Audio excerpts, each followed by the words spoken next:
I'm Tracey Johnson. We've met before. I served in the Academy District 20 School Board, on the Board of Education there from 2011 through 2019. During those 8 years, 6 of them I was Vice President and the final 2 President.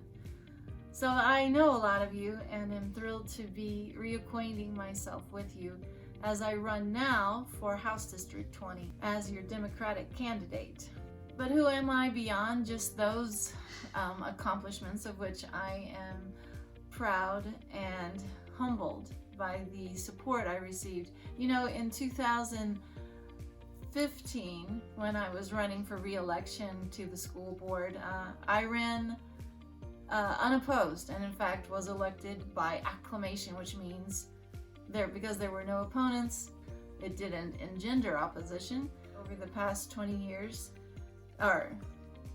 past 20 years that we've lived here in Colorado Springs, and I haven't been working professionally, drawing on my professional accomplishments of being an attorney, former with a litigation firm, and also a mediator. And even before that, I served as an intelligence analyst at the CIA in Langley, Virginia for several years. I was a leadership analyst, in particular with a Latin American specialty. Since then, I've taken on the role of as executive director of the Colorado Springs World Affairs Council, a nonprofit here that is part of a national network of organizations that seeks to uplift greater understanding and awareness of international affairs, geopolitics, through a variety of methods to include education and a really well-respected speaker program. That's a little bit about me as on what you'll find on paper on my resume and who I am. It's my family that's motivated me to work actively on behalf of our community. Who wouldn't be motivated to create the best possible future for all of our kids? Yeah, what is this job? House District 20. So it is what it sounds like. I'm running for the Colorado House of Representatives. That's the State House of Representatives for District 20. District 20 been my lucky number for a while now, since we lived here. Well, there's a responsibility to be aware of your constituents' concerns, the things that are the issues facing your stakeholders. My stakeholders encompass a lot of the territory that I represented when I was on the school board for District 20, and it also extends to Monument and the area that encompasses some of the Air Force Academy, and then east towards Monument and I-25. But what does it do? So being aware of your stakeholders, your constituents, concerns, issues, working to improve, alleviate, or even innovatively resolve their issues. Sometimes that would be through legislation, and that's working with other legislators on both sides of the aisle, and to create a bill that will succeed.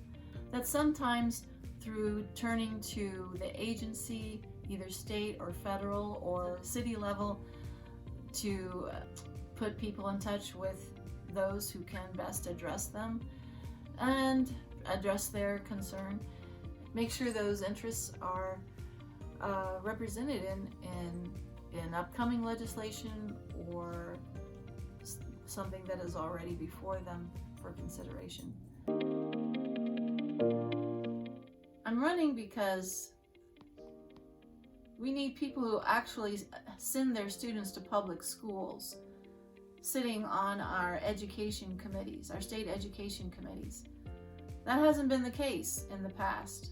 Tim Geithner, predecessors in that role in House District 19. These folks don't even send their kids to our public schools, and yet are making policy for all of us about the most important aspect of our future, that is education. And yet they seek to corrupt and defund it and to support more partisan goals. That's the key issue that really prompted me to run.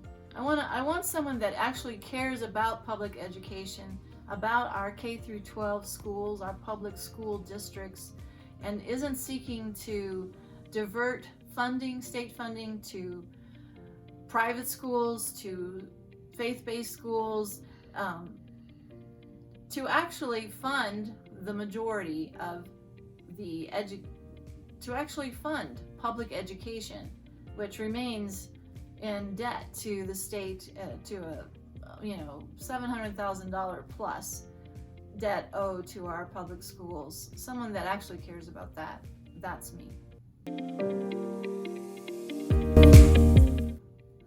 So my heroes: Ruth Bader Ginsburg, Ann Richards, Governor of Texas, Martin Luther King,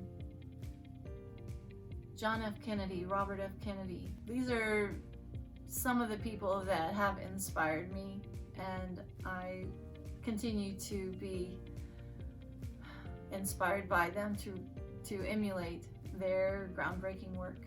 In fact, if I could, there's a quote by Dr. King that represents me quite fully, and what I seek to accomplish and how I seek to do things.